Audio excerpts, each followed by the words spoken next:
Talvez você tenha feito constantemente estas perguntas. Onde posso encontrar refúgio num mundo cheio de conflitos?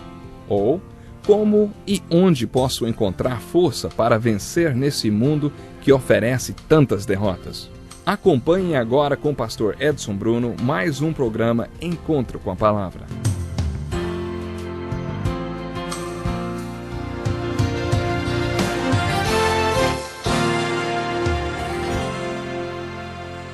É uma alegria muito grande para mim poder estar chegando mais uma vez até você com o programa Encontro com a Palavra.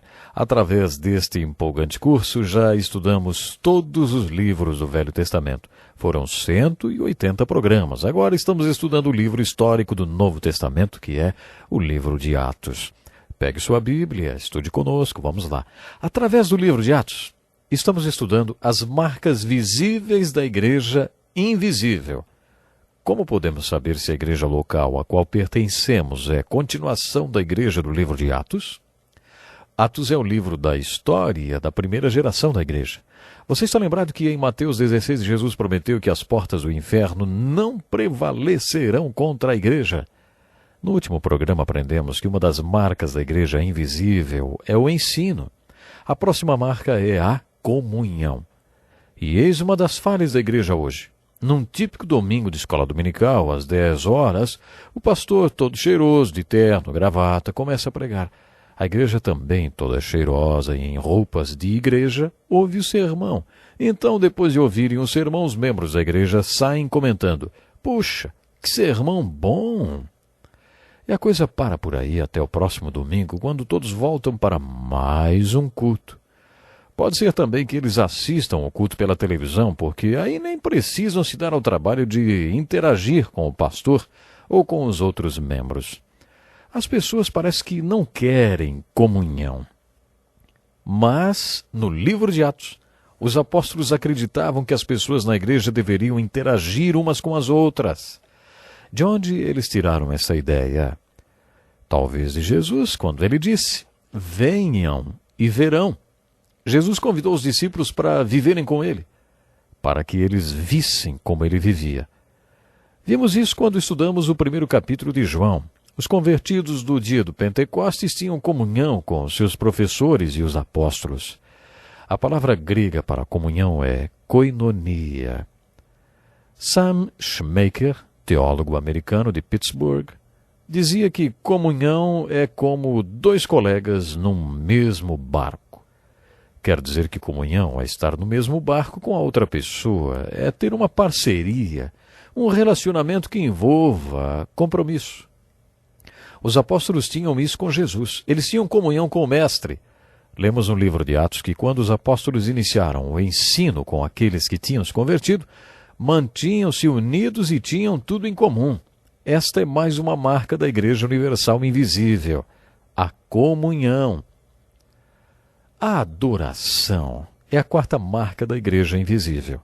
Todos continuaram unidos no ensino dos apóstolos, na comunhão e no partir do pão, quer dizer, na Eucaristia ou a mesa do Senhor, a Santa Ceia, a ordenança que Jesus deixou para que os apóstolos se lembrassem dele e o adorassem.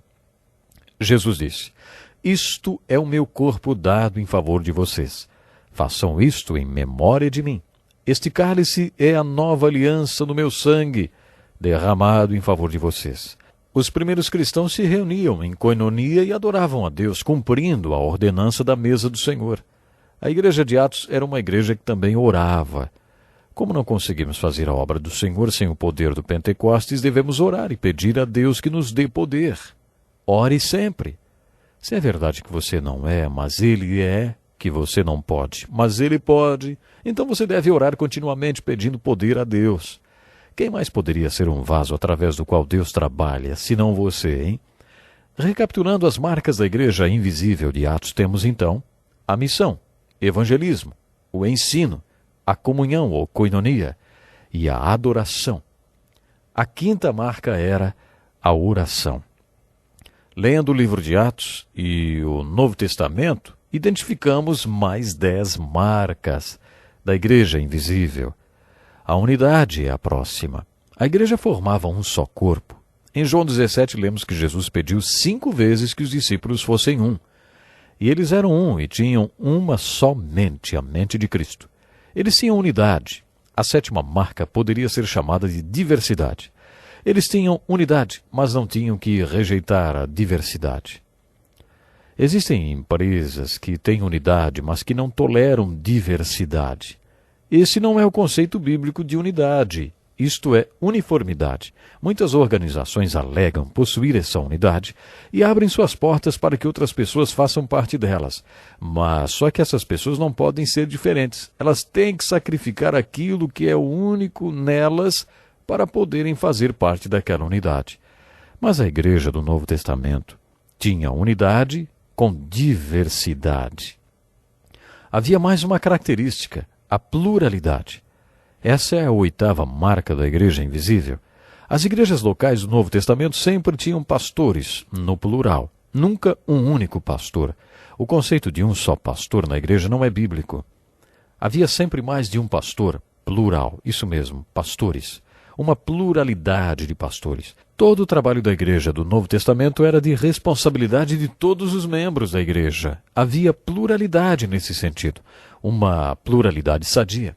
O conceito de que a igreja deva ter profissionais no seu trabalho, isso tem tornado a igreja deficiente. As pessoas preferem pagar para um profissional se envolver na obra. Sabe, a igreja perde muito com isso. A igreja do Novo Testamento tinha uma pluralidade de liderança que entendia que o trabalho da igreja é responsabilidade de toda a igreja. A nova marca visível da igreja invisível é a empatia ou o amor prático.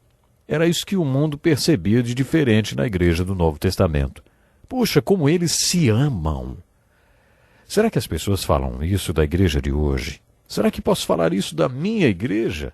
Uma das marcas da igreja invisível é o amor uns pelos outros. Na última ceia com seus apóstolos, Jesus lhes disse: amem-se uns aos outros. Como eu os amei, vocês devem amar-se uns aos outros. Com isso todos saberão que vocês são meus discípulos, se vocês se amarem uns aos outros. Essa empatia, ou esse amor de um pelos outros, é a nova marca da igreja invisível. Igualdade. Essa é a 10ª marca. As Escrituras pregam a igualdade absoluta dos diferentes membros do corpo de Cristo. Muitas mulheres acham que a Bíblia, de forma geral, mas principalmente as cartas de Paulo, subestimam a mulher. Já tive a oportunidade de visitar grupos e culturas primitivas. E sabe o que eu vi? Eu já vi uma mulher num chiqueiro amamentando o filho num peito e um leitãozinho no outro. Em outras culturas, os homens não cogitavam dormir com suas mulheres, mas dormiam com os porcos. Alguns interrompem o trabalho da mulher no campo o tempo suficiente para ter uma relação sexual com ela, mas não a consideram igual a eles. Os homens sempre exploraram o fato de serem fisicamente mais fortes do que a mulher. Existem homens que consideram a mulher como sua propriedade ou a sua escrava. Temos visto missionários e tradutores da Bíblia levarem o ensino da palavra para essas culturas. Depois que o povo aprende a ler a Bíblia e se converte, uma das primeiras coisas que acontece é a elevação da mulher dentro da comunidade. Eles aprendem com a Bíblia que homem e mulher têm o mesmo valor. Todos os membros do corpo são iguais. Por isso a empatia e a igualdade são características desse corpo de crentes em Jesus chamado igreja. Se uma parte da igreja está sofrendo em algum lugar do mundo, todo o resto do corpo deveria se angustiar e sofrer.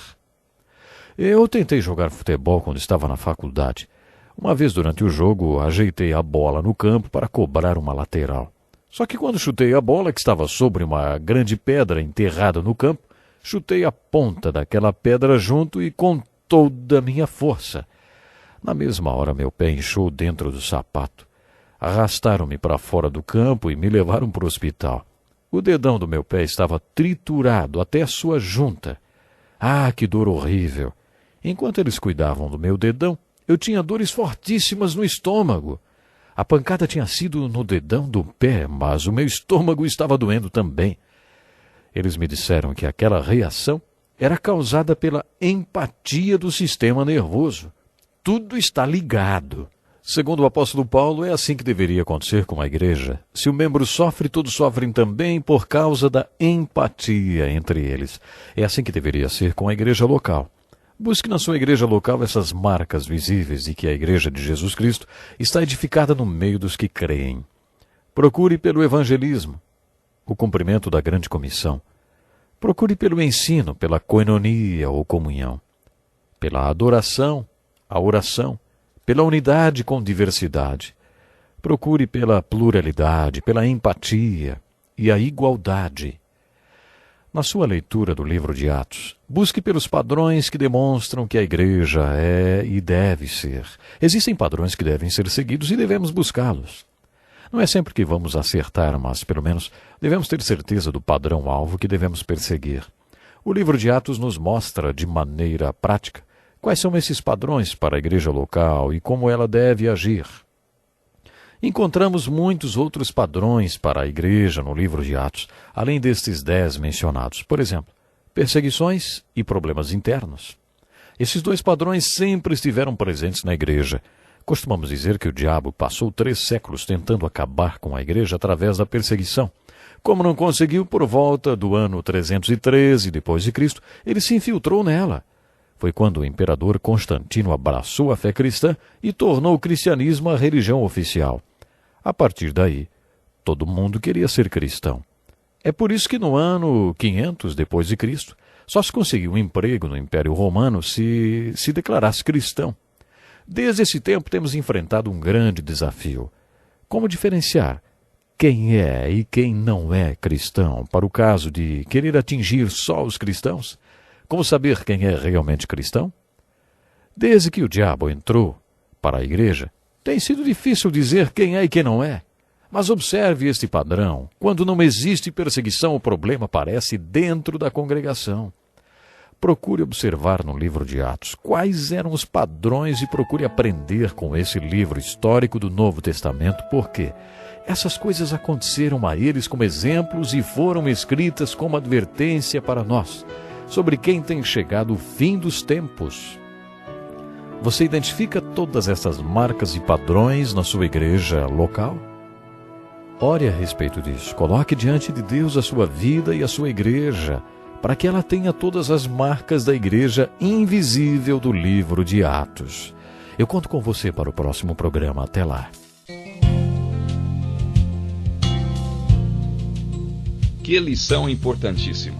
Obrigado, pastor Edson Bruno. Prezado ouvinte, coloque em prática o que você ouviu aqui.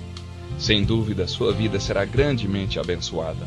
Este é um estudo escrito pelo Dr. Dick Woodward, na voz do pastor Edson Bruno. Escreva-nos e solicite o material. Nosso endereço é Encontro com a Palavra, Caixa Postal 2011, CEP 89201-970, Joinville, Santa Catarina. Até o nosso próximo Encontro com a Palavra.